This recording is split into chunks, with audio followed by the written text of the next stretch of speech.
G'day! I know many of you hardened welder, engineer, mechanical types like watching Project Brupeg for the sun-filled abandon with which we live our lives, taking on such a small project, and the bikini scenes obviously.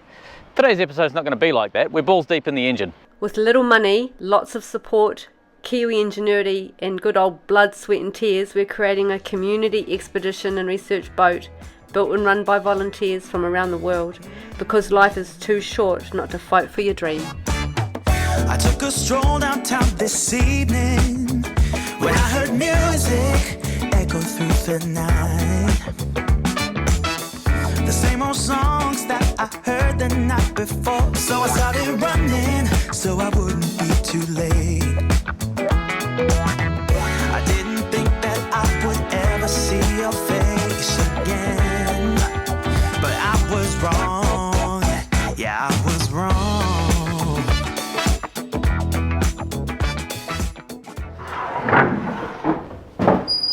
G'day. So last time we left off with the engine full of diesel. Today we're going to figure out how to unfull it. That obviously leads to the question of how does the engine get full, and is unfulling a word? How it got full is pretty straightforward. So when we fitted this new pump, the pump is lower than the tanks, therefore it can gravity feed down, therefore it pushes the fuel into the engine. Simple. First step in trying to figure out where this fuel's come from is basically isolating the various parts. So prior to changing this pump, we had no problems with this engine. We didn't have a one-way valve in the return, we didn't have the right fuel pump on, we still had the tanks higher than the engine. There's currently about 2 tonne of fuel sitting in the tank at the back, so about 2,000 litres to 2,200, something like that. So there's still the same amount of pressure, nothing's changed. The only thing the only variable is this pump is new and this valve here is new. Now, I'm not 100% sure where the problem is at this stage, but I know it's in something in this area that we've changed. So what I'm thinking is I'll drop the pipe that's off the back of the head, the return pipe. I'll put that into a bucket just so that we can see, is that leaking? I'll let all the valves sit, I'll let the full fuel pressure and everything sit in there. We've got about 8 psi of pressure normally, and I'll just sort of see where's the leak. So if it's not leaking out of that return, I know that this one-way valve is doing its job. If the valve isn't at fault, then it has to be something to do with this pump. So then I'll start taking the pipes off the pump and start seeing if they're going to cause an issue and they're leaking. Worst case scenario is there's something wrong with the pump and I have to either get this rebuilt, replaced, something like that. As far as I know, this pump is in good condition. It is a second-hand pump, it hasn't been rebuilt, but I do trust the guy that sold it to me. He's a Cummins specialist in Brisbane and he's well known for knowing his stuff. So I don't have any reason to doubt the pump, but that's not to say that something couldn't have happened that none of us know about. So what one of our theories is there's a leak somewhere in this pump. It's flowing through the front of the pump, maybe a gasket's gone, something like that, an O-ring, something, I don't know yet, and then it's flowing into the actual sump of this here, which is the compressor, and then that drains into the sump of the engine. So this is essentially a single piston compressor. It's basically a tiny little piston rod and crankshaft that then through connects to this here fuel pump. So this is if it can get into here, from the fuel pump to here, it is a clear path all the way down into the sump, and therefore it can fill the engine up. But again, process of elimination, we're just going to have to start unpicking stuff and figure out where is the failure point. What I'm hoping is that I don't have to strip the engine down to the injectors. So if there is diesel in the cylinders, I'm going to have to take the injectors out and then wind the motor over and get that diesel out, put the injectors back in and rebuild all of the rocker gear and build the engine back up. I'm really, really hoping that the engine isn't that full, and I don't know if that's it is that full or it isn't that full yet. I'm not sure. So what I'm thinking is I'll drain the oil and the fuel out of the engine now, then I'll bar the engine over if I can by hand so that there's no risk to bending rods or anything like that. But if I can basically get the engine to freely spin around, get 4 or 5 revolutions out of the motor, I know that there's no chance that it's going to hydro lock, and therefore I can potentially get away without having to strip the top end of the motor down, which will be amazing. I don't want to muck around with this. I want to just get the motor running. So obviously with some old cable, bit of duct tape, an old pump, a drum, a cutter, and a bit of fuel pipe, we're going to make an extraction gadget. I was thinking of building a really nice extractor so that if I ever have to do this in the future, I can do it in a lovely, easy manner. However, I don't plan to ever do something stupid like this with the engine again. Therefore, I don't really think I need to waste the time building an awesome machine. Saying all of that, it would be lovely to have, but it's just one of those things. I have to actually limit how much stuff I build, because I don't know if you're aware of this, but there's about 90 different projects happening at the same time on Brupeg. So we're going to go with custom mounting things with duct tape for a wee bit.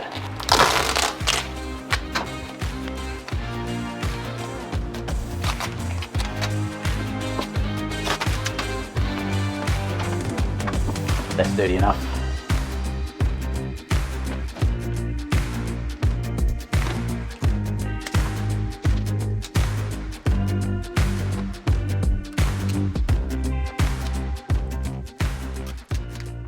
Isn't it just beautiful? Look, hot glue, all of the hot glue to a switch, so that, you know, when this gets voluptuously full, I can turn the thing off before it starts fountaining into the engine room. What I'm hoping, using the dipstick, is just to pull as much as I can out. It's not going to get to the bottom of the oil pan, because the dipstick tube doesn't go to the bottom of the oil pan, but I'll get it down low enough that I can start dealing with it in a normal sort of way. What I do want to do as part of all of this is actually add some fittings in so that getting oil out of this motor is really easy in the future. And at the moment it's a bit of a challenge to do an oil change. I want to transform that so that this is a piece of cake. I want to be able to do an oil change in like 5 minutes when we need to, so that there's no hesitation to ever do it. One of the biggest things with maintenance is if it's hard to do, it doesn't get done generally.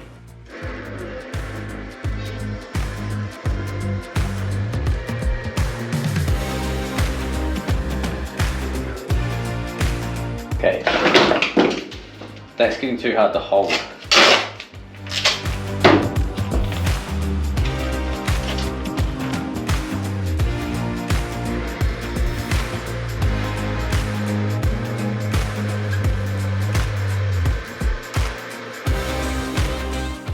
Right, that worked. May not be able to see it great, but look, it's full of oil and diesel.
Alright, down to here. It was up about here, so we've reduced about maybe 12 inches, 300 ml of oil. Now's the tricky bit of actually getting that last little bit out.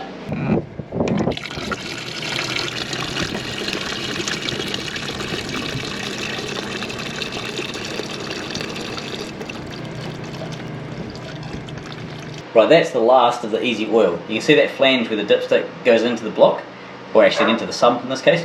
That's the height that I've got the oil down to. Now, I can't actually vacuum any more out because the dipstick doesn't go down any further. What I need to do is push a tube down the dipstick tube and actually get it right to the bottom of the sump. But I can't do that because if you look down the dipstick tube, you can see how wobbly and, you know, flimsy it is. So that's not going to happen. So what I want to do, I'll probably crack off the flange that bolts the dipstick to the sump, and then you can sort of see underneath it's just a straight run into the sump. So I'll just pull the oil out just with the vacuum using that method.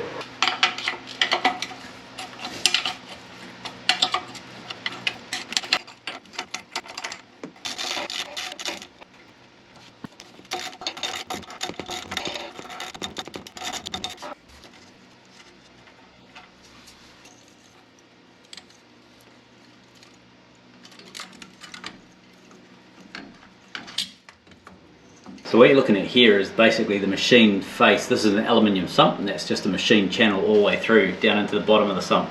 So I've got a small pipe that's connected to this manual pump. I'm going to try and feed that down and then somehow hook up my auto pump onto that so I don't have to sit here forever pumping manually. Alright, here we go. Electric pump connected up with a bit of duct tape to my small hose, pushed down into the sump. Let's see if it works.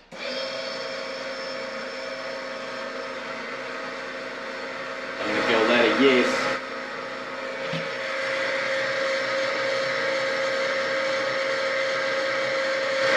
It's incredibly slow, but it's working. The motor is now empty of oil. What I want to do is make a couple of modifications so that oil changes in the future are a piece of cake on this thing. I'm going to start trying to bar the engine over, so I'll put a bar on the front of the motor and start cranking it over by hand. If it spins round okay, I know that we're good in terms of not going to hydraulic the motor when I go to start it with the electric starter. I can't basically bar the motor over and know that it's safe until we've sort of drained everything out. I can probably do it now, but I want to make sure that we've got everything out. With the oil out, I should be able to turn the motor over. So either it'll turn over, and that way I know there's no diesel in the cylinders. If it doesn't turn over, I know that there's basically one of the cylinders is full of diesel, or got a fair chunk of diesel in it, and it's locking up and hydraulicking. And I'm not going to get that diesel out by just letting it drain. Basically the remedy is strip the heads down, pull the injectors out, so that it's essentially like pulling the spark plugs out on your lawnmower or your car. Same deal, just bigger version. You pull the injectors out and then you can turn it over, and then any diesel or whatever mixture that's in that cylinder will come out the injector itself. So hopefully it'll actually turn. Don't have to do that if that's the case.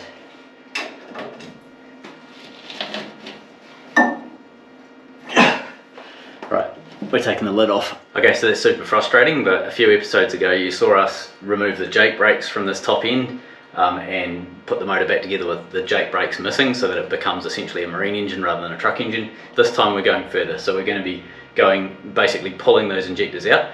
There's two possible areas that I think there could be a failure. One is maybe this one-way valve isn't working and it's allowing fuel to flow back into either the engine or into the fuel pump over here. I'm going to pull both of these pipes, put them into just an old bottle, and I'll be able to see if it fills up with diesel over time. Then I'll know, okay, that's not working. That doesn't necessarily mean that's the only problem. I suspect what's more likely is there's something going on with this fuel pump. Cummins Anatomy Lesson 101. The black thing is our diesel fuel pump. The white thing that it's bolted to is an air compressor in the truck that's used to pump up the brakes. In this boat it's going to be used just as an air reservoir pump, so that we have our air starter as well as our air tools and so on can run off that. And then these all connect through to the gear drive system that's in the front end of this engine here. So basically the timing is done from these gears, and then the shaft just works its way all the way through down to that fuel pump. What I suspect has happened, this fuel pump is leaking into this air compressor, which then allows the fuel to just dribble straight down into the sump. So start with the easy job first. Let's figure out if this one-way valve is failing. On this blue pipe, this is the return that normally comes out of the head and goes either back to the tank or back to the fuel pump. We're getting a lot of black stuff, which is the same colour as what we're getting for our diesel fuel mix. So definitely something has happened there. We need to investigate that. But it stopped coming out, so I don't think that that's really the problem. I didn't really think that it was, but we've eliminated it by this just not dripping out. The more conclusive thought is this black pipe here is the return from the tank. It goes from the tank all the way down to this fitting here, and then this braided line here that you can see that goes into this bottle here. If the return was basically just siphoning back, that there bypasses the one-way valve altogether, and it's not siphoning back, so I don't think that that's the trouble. Pretty confident now that it is the pump that's causing the issue. So where I suspect the leak is basically in this here. If I crack this off just a little bit, it should theoretically leak. The fuel's, everything's turned off at the moment, so it might leak a little bit and then stop, but I'm going to turn the fuel back on. I'll crack this off and then turn the fuel back on. Theoretically, this will start dripping if it's a significant leak. I kind of don't think it's that fast, because it took, we drained 40 litres of additional liquid out of the sump, so there's 20 litres of oil, 40 litres of diesel, so 60 in total, and it took a number of months, like 6 months to get there, so it's not a fast leak. Whatever is going on, it's not fast. So I suspect I may not see a lot, other than maybe just a wet weeping line or something like that, I'm guessing, but yeah, let's crack on and see if we can figure it out.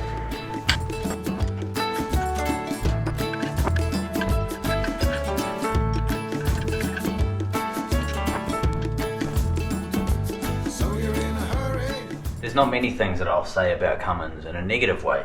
However, that bolt over the back there and the one underneath, clearly designed by somebody who hated fingers and the people attached to them.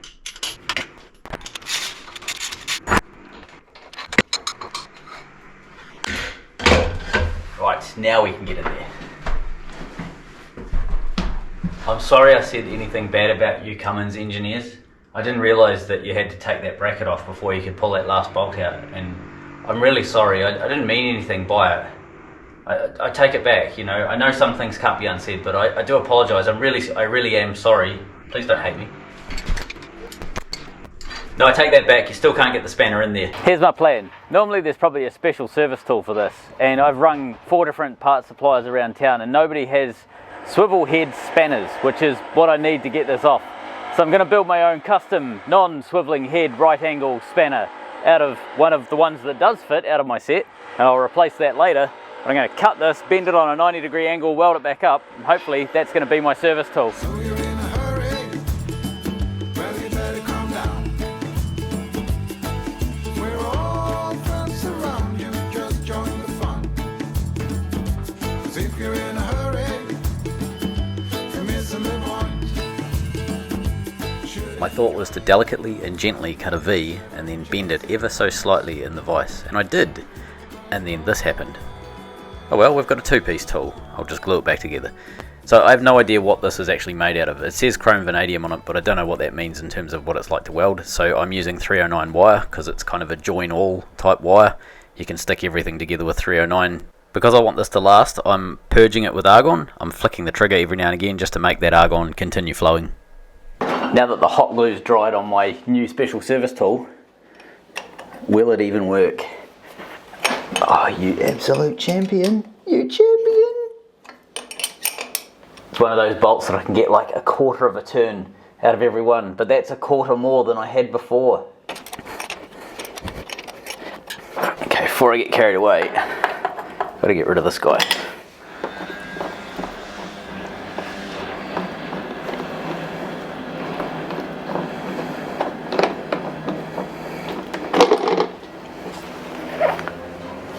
Okay, not only do I need a rag, I need a bucket. Alright, out the front we've got a lot of the black goopy crap that was in the sump is now leaking out of this join here, so I'm thinking this might show us a few answers.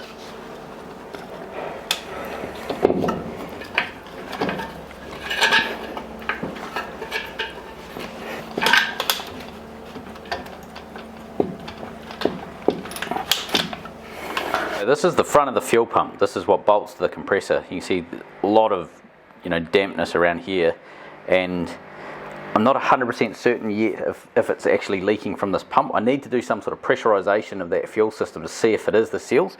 This is a common problem from what I understand, that these can leak through, through the front of this fuel pump and into the compressor. But I'm still not convinced that I'm seeing that here. I could well be, but I'd just rather be absolutely certain. So we need to do some testing with some pressure, I think. I've brake cleaned everything, so it's basically bone dry at the moment. There shouldn't be any diesel or any sort of discoloration on here. It's not leaking out the front, but I'm not expecting it to leak fast out the front. I'm expecting it to leak out the front, just take a long time to do that. But what I did notice, this solenoid here should, in theory, shut the fuel flow off when there's no power to it. But if I open this valve is a manual override, so you can always supply fuel to the engine if your electrics fail and you desperately need to override the solenoid. Fuel pisses out of it. Well, when I say piss, it's relative, but it's basically leaking out and down the side now, all the way down here. So, and it was sitting with that open. That goes directly to the fuel line that goes off to the injectors. It doesn't make any sense to me that it would leak potentially through the injectors, because it's never had a problem until we put this pump on it. In saying all of that, injectors can leak, but I'm not convinced that that's the problem, because it was such a dramatic change just from going from the old pump to this pump. I still think there's something else going on. Could be happening, but don't know. I need more evidence. Okay, what I'm planning, I've got a bit of a pressure test setup here going. So I've got fresh diesel in this tank. I've purged this line, I've cleaned the pump out, I've made sure everything's spotless, and I've purged the air out of this line as well, so essentially bled it like you would with injectors. I'm hoping that I can push, this pump taps out at 9 psi, so I'm hoping I can push 9 psi in here and then just let it sit and see if I can find the leak. I'm hoping to see it seep out the front, so with a bit of luck. Hey, okay, so it's coming out the return, which is fine.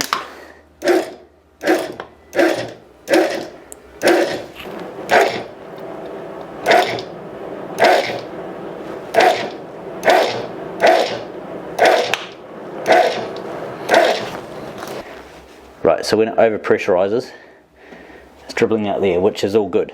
I just guess we'll give it a bit of time and see where it goes.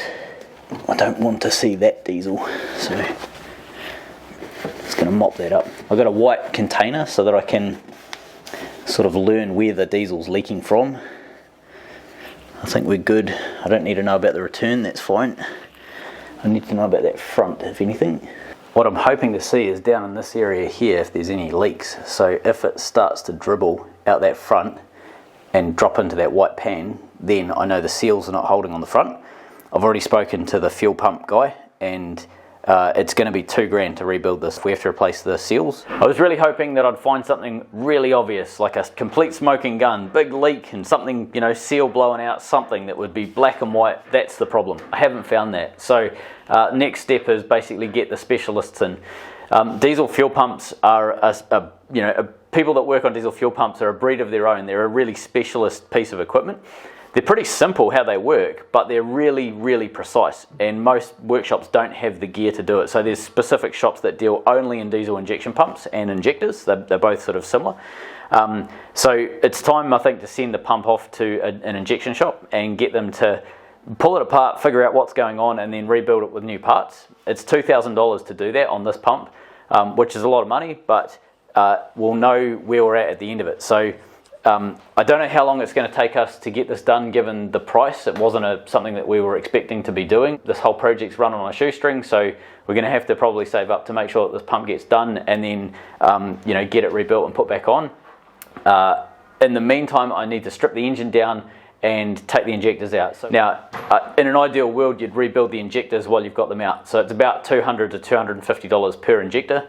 6 injectors, so that's another substantial cost that we weren't expecting to have to go through, plus the parts needed, so the copper cups and the O-rings and that sort of thing. So this is turning out to be pretty pricey. I wasn't expecting to have to make a video where we have to go and spend potentially $5,000 to solve the problem, but yeah, welcome to Project Brupeg. So this is going to set us back quite a bit for launch. This is a completely unintended job and cost that we have to incur to get the boat going.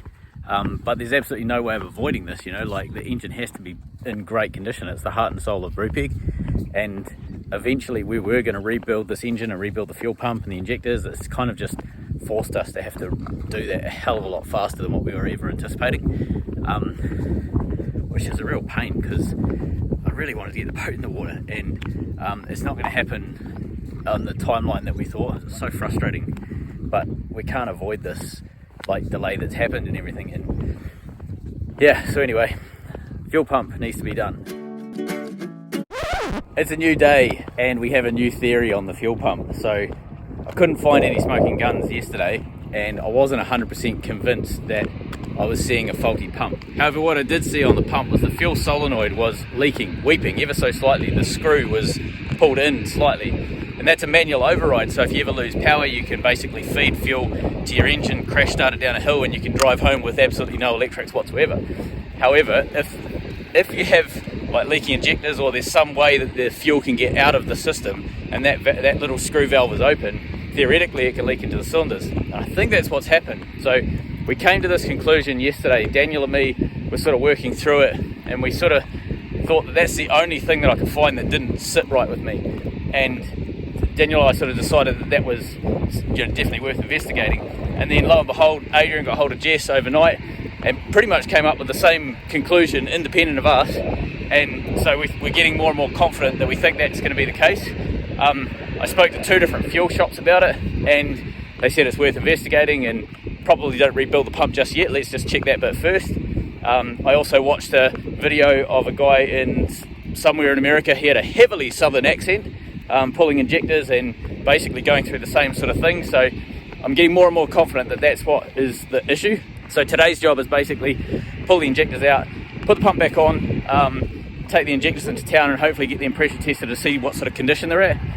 They're actually not that hard to change. I don't have to strip the top end of the motor down fully. I can basically pull the injector with the rocker boxes still on. So the job's got a lot easier, and I also have a lead that I can chase now. So it's a good day. It's a good day. In a truck, your tanks are lower than the engine, so if that little knob was open and the injectors were leaking, it would drain the fuel back down into the engine. It would be a bit hard to start in the morning because you've got to pump all of that fuel back up again.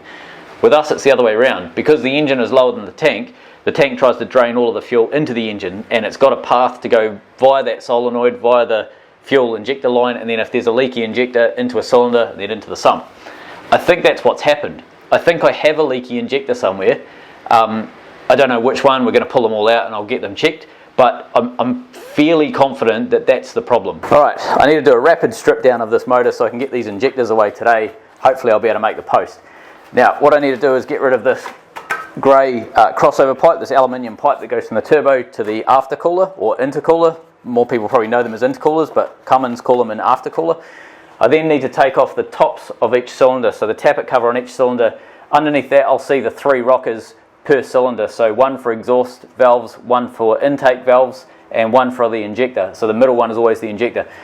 I believe that I can undo the adjuster on that rocker, move the push rod off to the side, and then get the rocker out the way so that I can pull that injector out without having to strip it down further. I'm really hoping that's the case. I know you can do that on the small cams. I'm not 100% certain you can do it on the big cams. This is a big cam engine, but they are pretty similar, so I'm really hoping that I can. Anyway, we'll crack on and then get this engine apart so we can get these injectors out. First step, get rid of the turbo blanket. I've already cracked this off. This here is the exhaust gas temperature sender probe. So this tells me, this sticks down into the exhaust flow. You can see there's exhaust gas that's already been around that, and that tells me how hot that exhaust is running. So we'll get rid of that.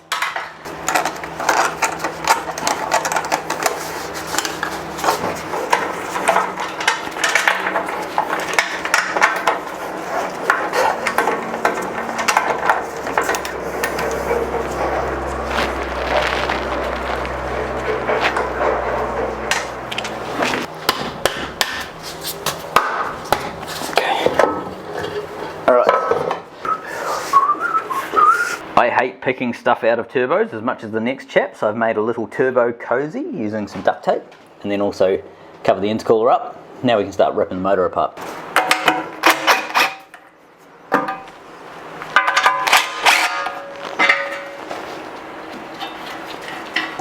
Luckily, I didn't put all the bolts in. That saved time. And the reason I didn't put the bolts in is because I'm pedantic and I want to paint this engine and make it look gorgeous, and then put stainless bolts to hold these tappet covers down. I hadn't quite got there yet.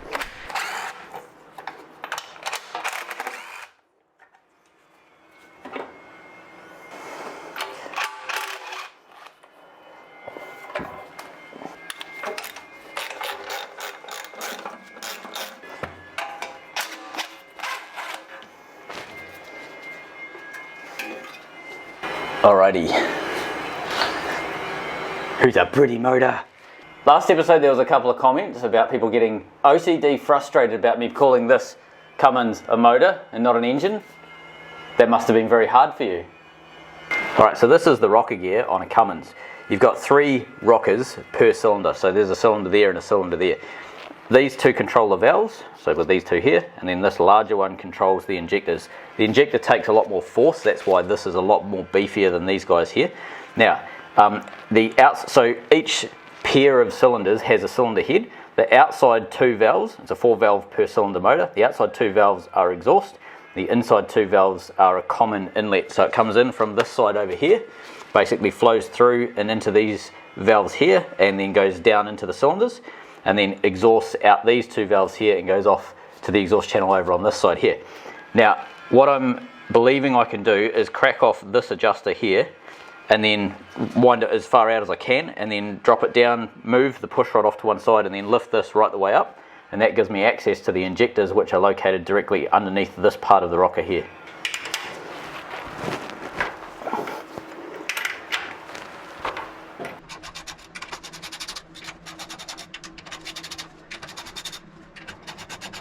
Alright, so that's cracked off.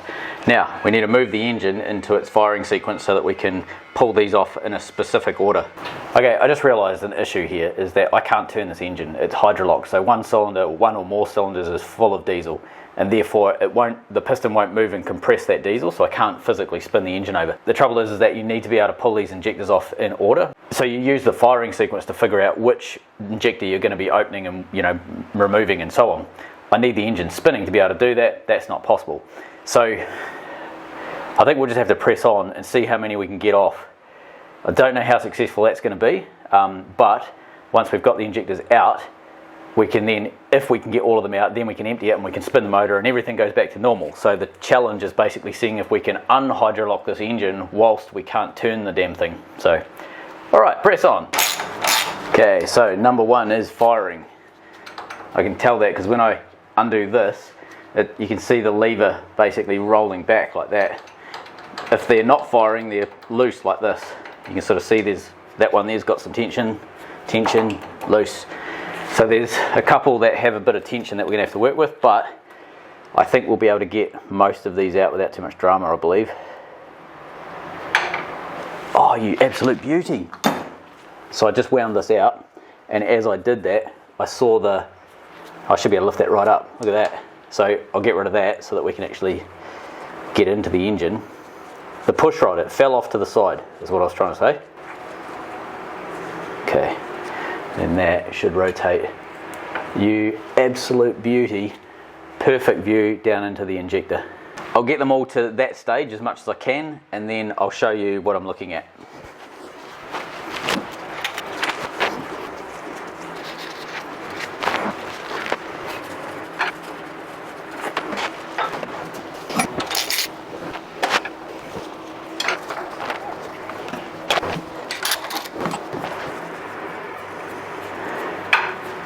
My guess as to why I'm able to get these open when probably you normally wouldn't be able to is because it's got hydraulic lifters in it. Lifter is something that rubs on the camshaft.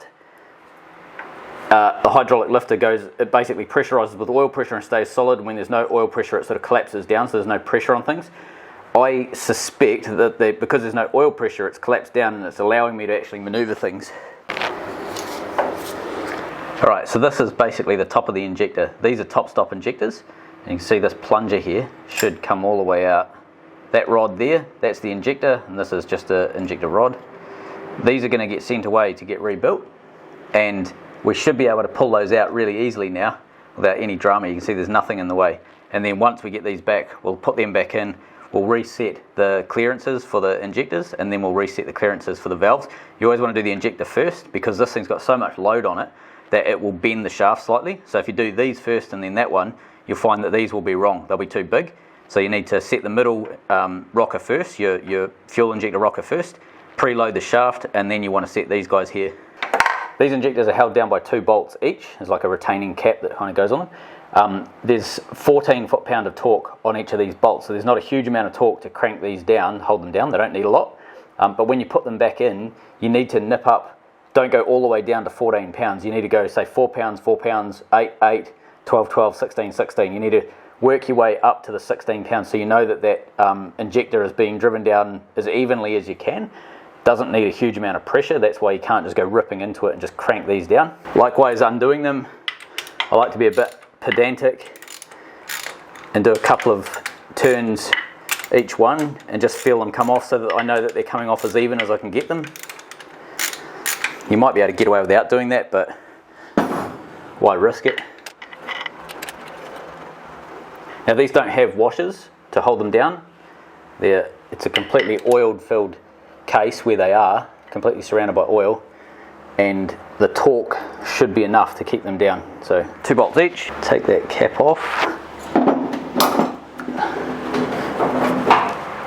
Sometimes that could be a mission. There we go. So you can see it's just a pretty simple locking mechanism.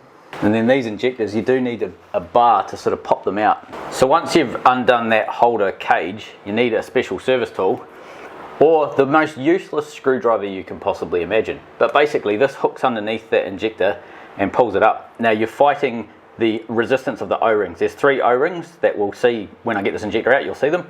But this has to lock underneath like so. You just want to give it a, probably a bit hard to see, but gentle pull. There we go. Whole thing's coming free. Should be able to get it out. So I'll get rid of that guy. That's the shaft that goes into the injector, and they're going to stay here, and we'll send these away and get them rebuilt.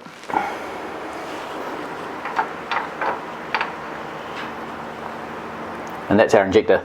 So you've got 3 O-rings, and that creates 2 distinct passages. So this is an oil feed in here just to lubricate things. You can ignore that. That's the top of the injector. It's always surrounded by oil. This here is your return, and this here is your feed. Now there should be a little, there we go, should be a little gauze. So that gauze there basically is the last line of defence to stop rubbish going into the injectors. And then there'll be a hole just there, and that there is your return feed. So these O-rings will get replaced. They feel a little bit sort of old and hard. There's a wee bit of carbon on the top. That'll all get cleaned off and that'll get rebuilt. So there's a almost like a needle and seat valve in there, and that'll get basically renewed with new parts. So that's one of our injectors. That is a unit injector that's integral to the motor. So it's not like a small recreational where they have the injector off to the side, like a Kubota over in the corner. This is an internal part of the motor, and they're significantly more robust. But they're also a bit of a pain in the ass if you ever have to pull them out like this. You can't just get them out of the side of the engine.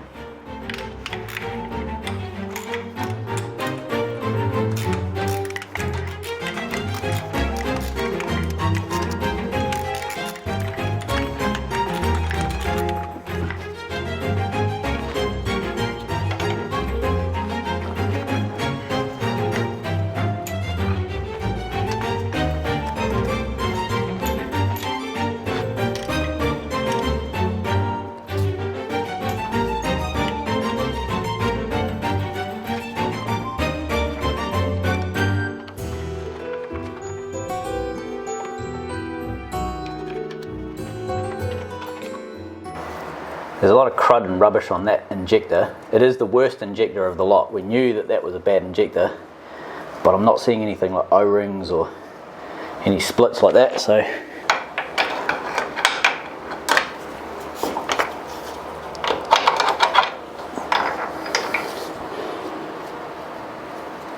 can see down that injector hole, you can just see a dot. That's the top of the piston, and I can't actually see any liquid on it. It looks a little bit sort of moist, but nothing dramatic. It's not a full cylinder or anything like that. Contrast that with cylinder number 3. See that there? Totally different. You can see it's like there's a puddle in there. I think if we wind this motor over, you'd see it come out of that cylinder, so maybe we give that a shot now. And you'll see these rocker arms start moving like they should, but more importantly, you'll see liquid come out of whatever cylinder has liquid inside it. So I'm hoping to get you a close-up of that liquid coming out. I don't know if it's going to work, but we'll give it a shot. Once the liquid is out and the engine's spinning freely and everything's happy and we know it's all good, then we can put our new injectors, when we get them back into the engine, and then reset all of the clearances and so on and put the motor back together. So I will lose some oil as part of this. I'm going to put fresh oil in and then pump that through and then pump that out. That'll be a loss, but in saying all of that, I know that we'll end up with the right amount of cleanliness inside this engine when we put it back together. Here we go.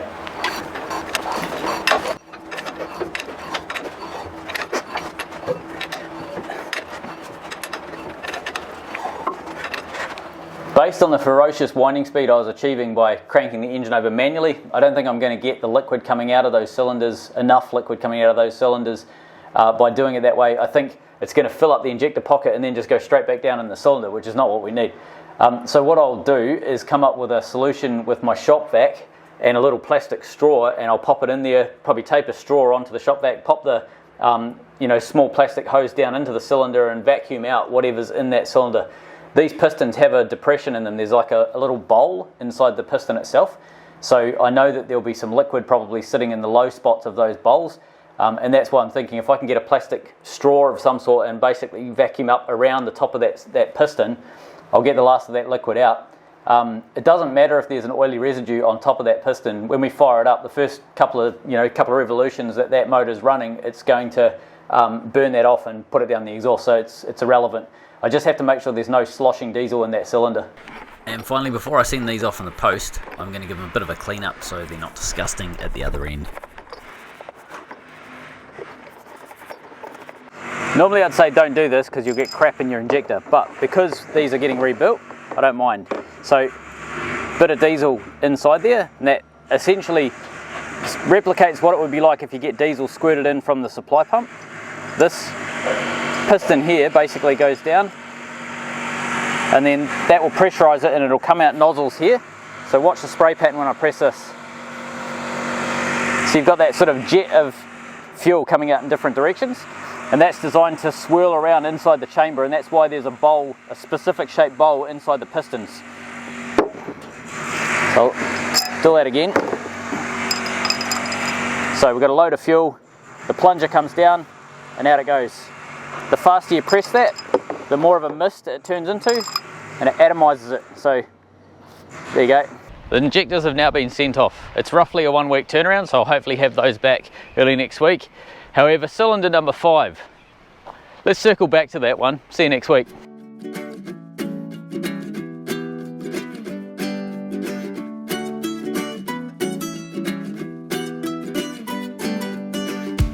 You got eyes like summer sky. If you're smart, could kill or die. Now